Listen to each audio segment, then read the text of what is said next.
Asterisk at my mother's funeral, my brother stood beside her casket and told everyone I'd been disowned, out loud, in front of our entire family, neighbors, her friends. He even laughed and said, "Mom's final wish was to forget you ever existed."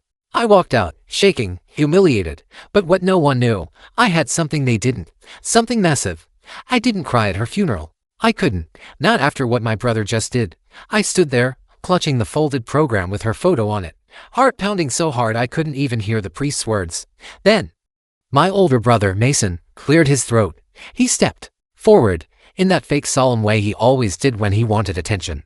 I should have known something was off. He looked around dramatically at the mourners and then, with the most smug expression I've ever seen, said into the mic, "Before we close this chapter, Mom wanted me to share one last thing. I swear." The air shifted. She wanted everyone to know she no longer considered Aaron me part of the family. Gasps, confused looks. One had literally muttered, "Oh my God." He kept going. She wrote it down, said she regretted ever supporting him, that he was a disappointment. She wanted us to move forward without his presence darkening our lives. People turned to me. I froze. Then he chuckled. Her words, not mine, he added, with a shrug. Like he hadn't just stabbed me through the heart in front of 50 people. I don't even remember leaving. Just my feet dragging, hands cold, mind blank. I sat in my car for over an hour in that church parking lot, replaying it over and over in my head. My own mother, really. But the truth, it wasn't the first time she'd done something like that. Mom was complicated. To the outside world, she was sweet, soft-spoken, always had cookies ready when guests arrived. At home, she was different. Ever since Dad passed away 8 years ago, she changed, became colder, more paranoid. She started playing favorites and Mason, he was the golden boy, got a new car from her when he turned 25. I got a used vacuum cleaner. I'm not joking. Once, I offered to help with bills when she fell behind. She accused me of trying to control her. The worst part, I still tried. I called. I visited. She rarely picked up, barely looked me in the eye when I was there. Mason lived in the same town, but somehow I was always the inconvenience. Still, I never thought she'd do this. 3 days after the funeral, I got a letter in the mail. Not a text, not a call.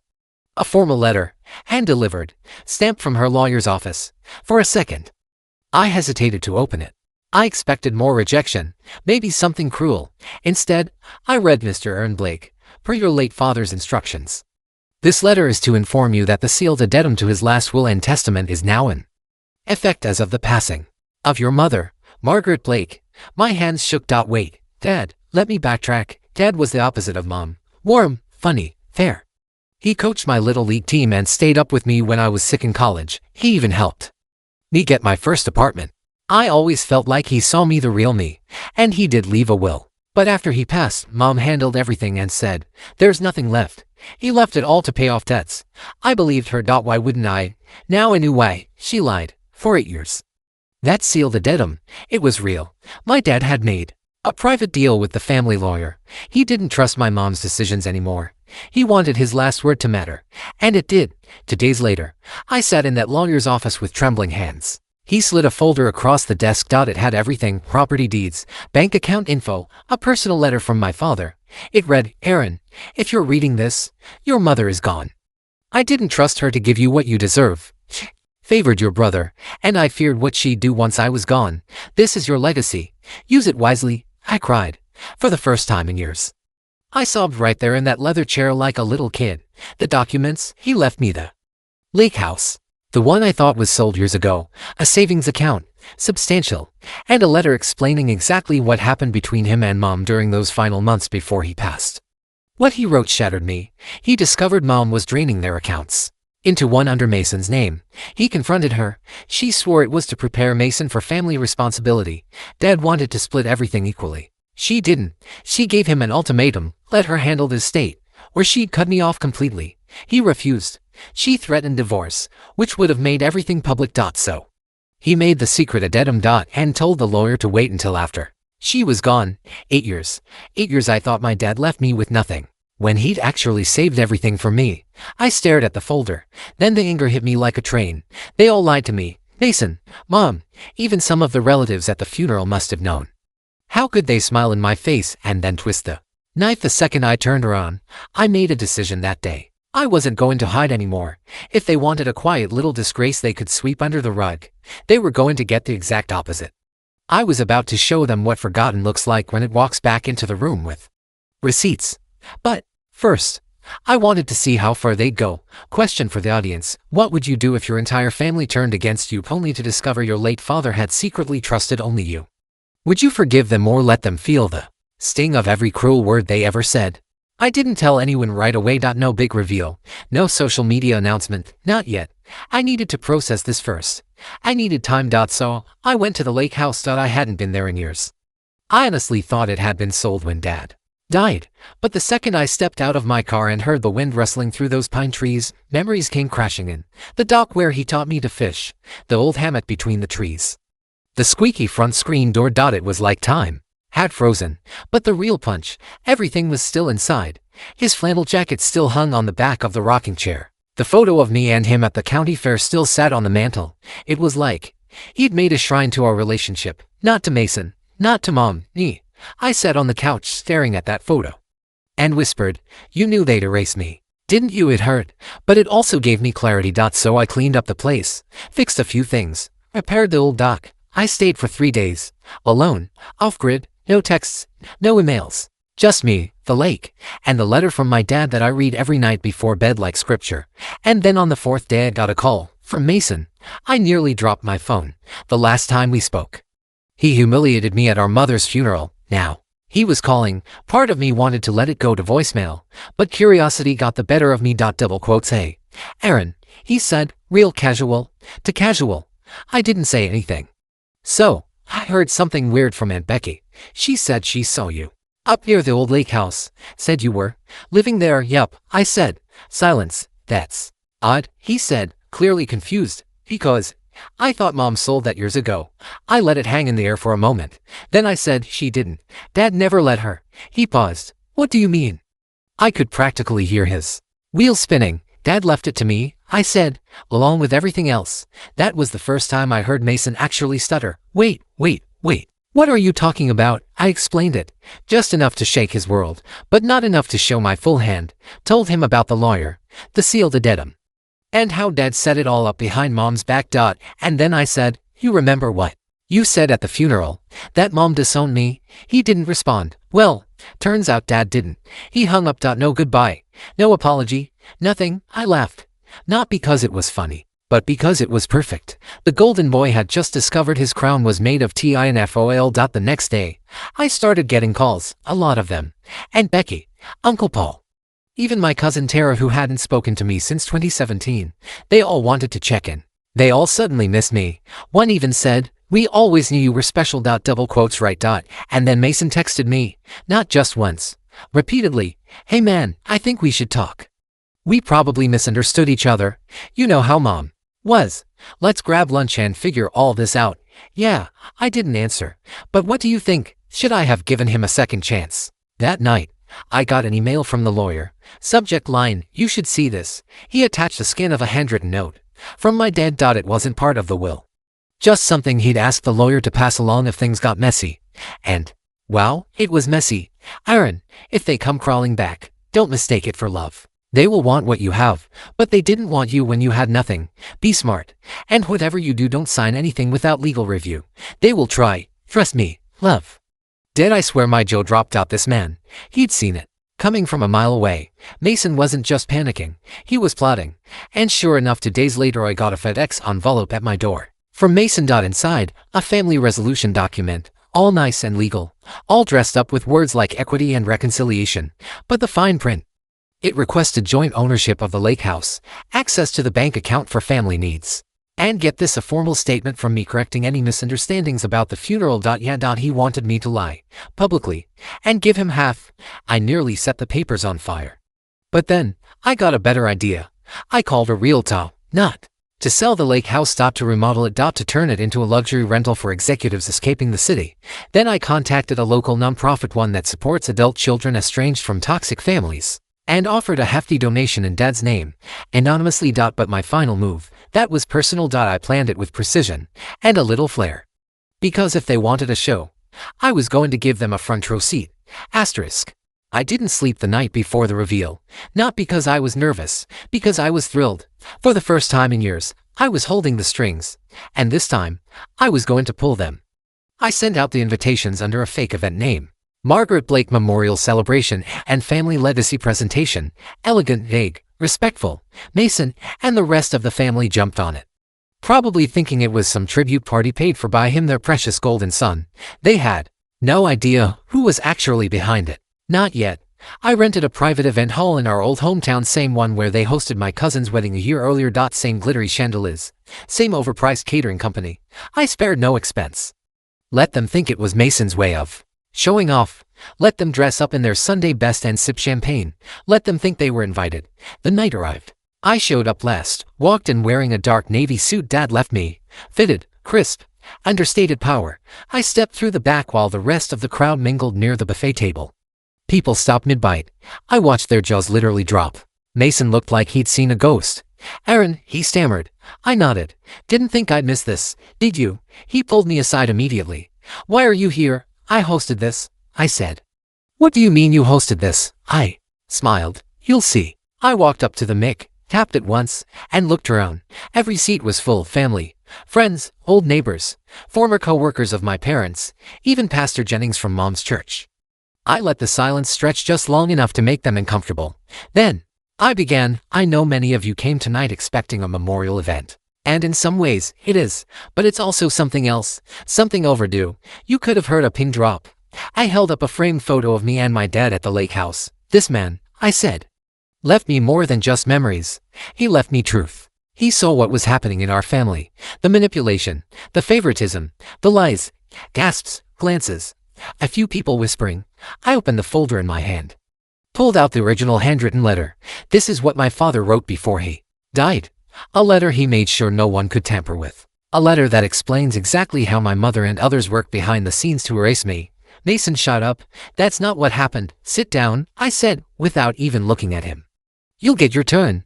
I read the letter aloud. Every word. You could see people shrinking in their seats.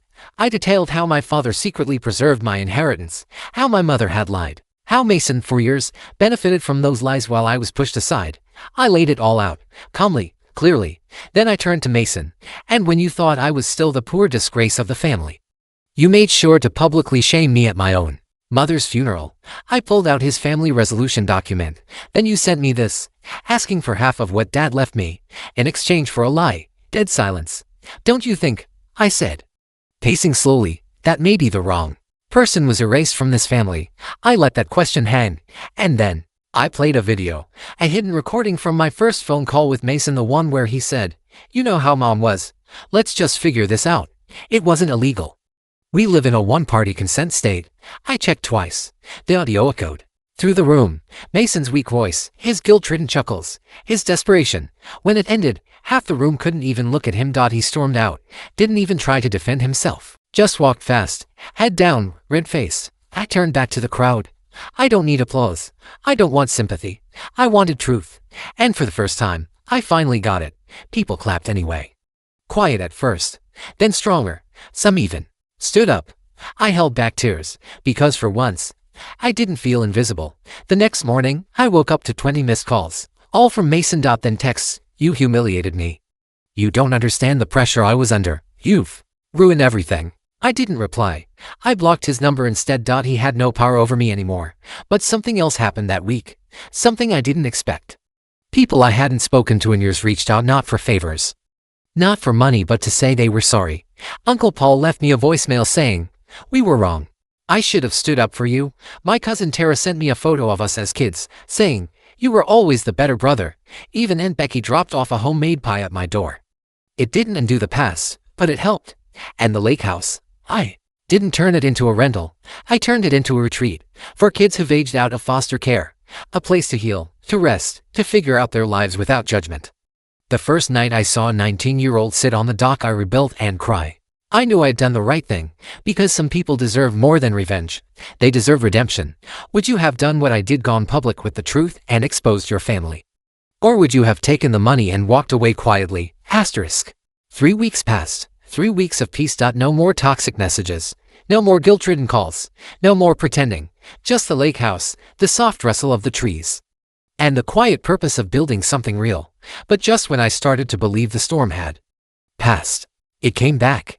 And this time, it wasn't just Mason. It was my mother's side of the family. Apparently, Mason had told his version of events to every cousin and distant relative who'd still listen. According to him, I had manipulated the will, lied about the letter, and staged the party for attention. One of them even posted a cryptic Facebook status that read, "Some people will burn the house down just to be seen in the light." Oh, they were rallying behind the golden boy now that his crown was slipping. But I didn't respond. I didn't need to, because something much bigger was coming and they had no idea. See, the real bomb wasn't the house or the money. It was the letter Dad left in the lawyer's safe, the second one. It was sealed in a plain envelope marked for Aaron's discretion only. And when I finally opened it, my jaw dropped. Inside was a notarized document that revealed a second property, a small commercial building on the edge of town. Nothing fancy, but it was fully paid off and registered in my name. I didn't even know it existed. But that wasn't the bomb. The bomb was this, Aaron. Your mother didn't just manipulate the family. She also pressured me into signing papers I didn't fully understand near the end.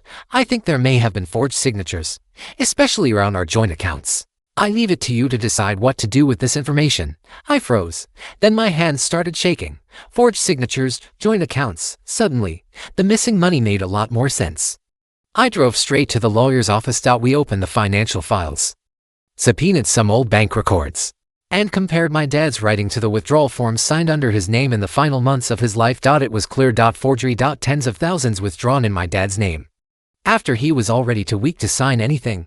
All of it redirected into accounts held by Mason and my mother, and some of those withdrawals, they were dated after his death. It was no longer just a family feud. It was fraud. Bank fraud, estate fraud, and depending on how the DOS saw it, potential other financial abuse. My lawyer gave me a choice. We could file criminal charges, or we could confront Mason privately and offer a settlement option in exchange for full confession and restitution. I didn't answer right away. I went back to the lake house that night and stared at the water for hours. My dad's words echoed in my mind. Don't mistake it for love. Was this justice, or was I slipping into vengeance? Then I remembered the funeral, the way Mason laughed, the way he said I was no longer family, and suddenly, I wasn't conflicted anymore. We filed. 2 weeks later, Mason was served at his workplace, in front of his team, in front of the woman he was dating, who, by the way, had no idea about any of this. I heard later she broke up with him the next day. He called me. This time, his voice didn't carry the fake calm. This time, he begged. Aaron, please. We can work this out.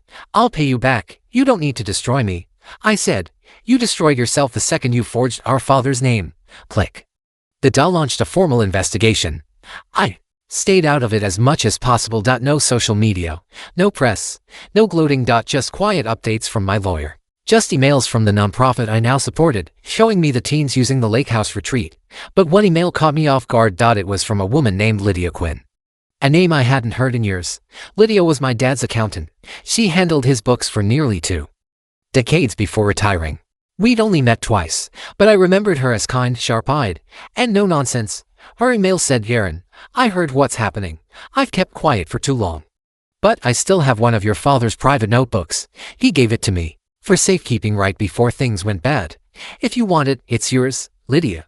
I met her the next day at a diner just off Route 9. She slid a worn leather journal across the table. No small talk. Just, he loved you. He wanted you to know that. Inside that notebook, handwritten notes, passwords, names, bank transfers, conversations, even entries that tracked every time Mason and Mom borrowed money without returning it. My father had documented everything. And at the very end of the notebook, on the last page, was one sentence: the truth always rises if someone is brave enough to dig. If you uncovered undeniable proof your family committed fraud to erase your inheritance, would you take it to court or keep it private for leverage? Asterisk. I didn't sleep that night, not from fear those days were over. It was purpose that kept me awake. I had the notebook in my hands, the complete story. My father's final words, not just about the family, but about who he believed I could become. It wasn't just about money anymore. It was about truth, legacy, justice. So I made a plan. The next morning, I met with my lawyer and handed over the notebook. She flipped through the pages, her eyebrows rising higher with each one. "This changes everything," she said. "This doesn't just support the fraud claim. This buries it in concrete." The entries were dated, detailed, and worst of all for Mason written in my father's own hand, passwords matching dormant accounts, conversations logged word for word, and note about a check written under pressure to cover Mason's gambling debt. My father had predicted they'd try to bury me, and he had prepared a resurrection. We added the notebook as evidence to the ongoing fraud case, and within days, the bank launched their own internal audit. Turns out, there were even more transfers than we thought, some traced back to a shell LLC Mason had set up right after Dad's cancer diagnosis. It looked like a business. It wasn't. It was a funnel. A siphon, a slow, calculated theft disguised as family management. That was the final straw for the district attorney. Formal charges were filed, 3 felonies, 2 misdemeanors. Potential jail time. When the story broke locally, Mason lost everything. His job at the tech firm gone, his image as the respectable son shattered, his circle of enablers quiet, real quiet. I didn't gloat, but I did take one call from his ex-girlfriend. She wanted to meet just for coffee. I agreed. We sat outside a quiet cafe across from the courthouse. She was polite, soft-spoken, and completely blindsided by the truth. "He told me you were mentally unstable," she said quietly, stirring her tea. "He said you were cut off because of your behavior." I smiled bitterly. "He always needed a villain to justify his hero complex." She nodded, then pulled something from her purse, a flash drive. "I found this in his apartment after I left. I don't know what's on it, but I figured you should have it." I didn't even wait. I drove straight home, plugged it into my laptop, and opened the folder. Over a dozen voice memos, labeled by date, some recent, some from 2 years ago. I clicked on the earliest one. It was Mason, drunk, slurring. "I know what I'm doing is wrong, but he won't fight. He never fights. That's the problem with Aaron. He's good. Too good, always playing the nice guy. He won't ever push back." I sat frozen. He'd known. He'd counted on me staying quiet. The next memo. "Mom says if we play it right, we can move the money before the end of the quarter. The lawyer won't even notice." They were in it together. The next few recordings were darker. You could hear the panic in his voice as Dad got sicker. "He's asking too many questions. I think he suspects something." And then the final one, dated just weeks before Dad passed. "I don't care anymore. Once he's gone, we're doing this our way. Aaron can rot." That one hit like a punch to the chest, because I still remembered the way Mason looked at me during the funeral. Cold, confident, certain I'd never come back from it. Now I had proof. His voice, his intent, his guilt. We handed the drive over to the investigators, and within 48 hours, they filed a motion to freeze Mason's remaining assets. He showed up at court in an ill-fitting suit, and shaven, eyes sunken, no lawyers flanking him. Just him alone. I didn't attend. I didn't need to. I'd already won out, but then, a twist I didn't see coming. I got a call from the executor of Mom's estate. Turns out, despite everything she did, she'd named me as a backup beneficiary to one last asset, an annuity plan that had never been touched, worth over $85,000. Probably an oversight. Or maybe even in her controlling, manipulative way part of her still saw me as her son. I sat with that for a long time. Did I take it? Did I reject it on principle? Was it blood money or closure? I used it to finish what Dad started. I bought a second property, an old farmhouse, and converted it into a full-time support center for estranged adults. Therapy, temporary housing, life coaching. The works. We called it the second letter, in honor of the note Dad left behind, in honor of all the people like me who just needed someone to believe in them when their own family didn't. And Mason, he pleaded out, avoided jail by agreeing to full restitution, community service, and public apology in court. I didn't watch, but someone filmed it, sent me a clip. I watched him stare at the judge, voice barely above a whisper, and say, "I'm sorry," to my brother. I failed him. It wasn't enough. But it was something. If your enemy finally apologized, but only because they were caught, would you accept it? Or move on? Without forgiveness, asterisk. I never replied to Mason's apology. Not during the court hearing. Not in a letter. Not even when he mailed me a long, rambling message titled Closure.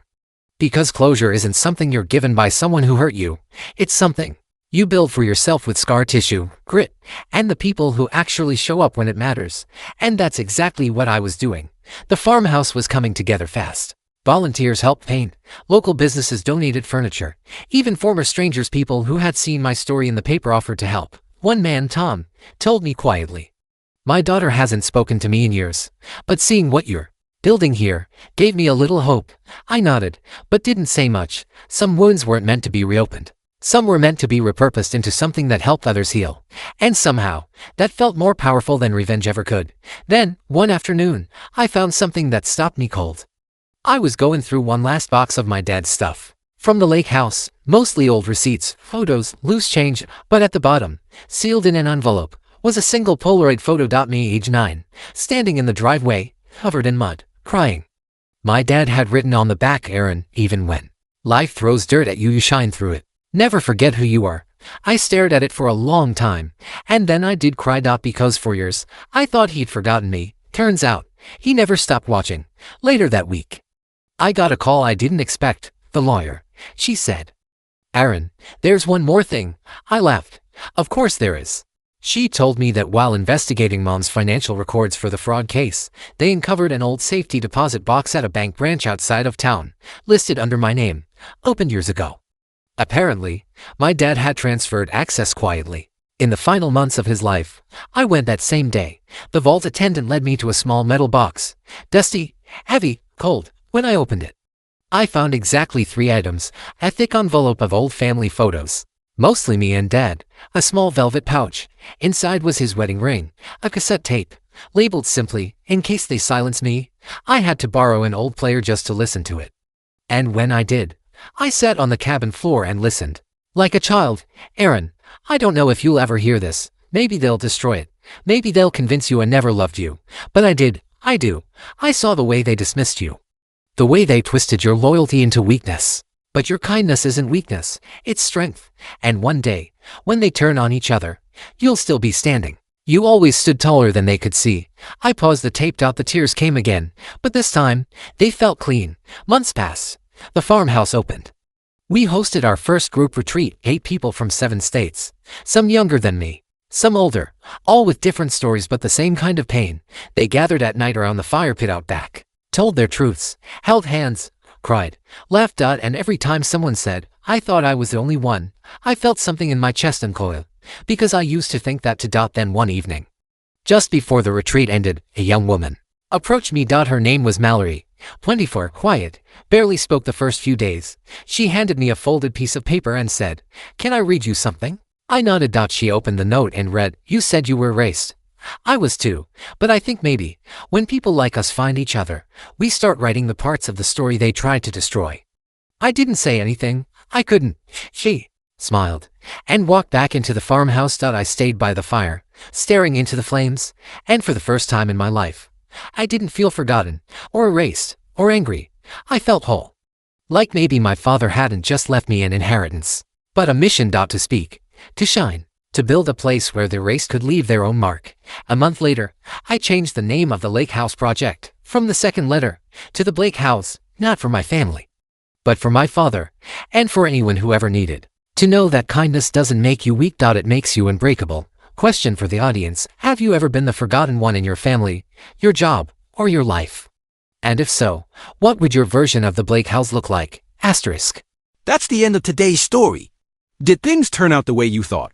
Or were there some surprises along the way? Share your thoughts in the comments. I'd love to hear what you think. If you enjoyed this journey, don't forget to hit the like button. And if you haven't joined the community yet, now's the perfect time. Subscribe and turn on notifications so you're always the first to catch new stories. Thanks for watching, and I'll see you in the next adventure.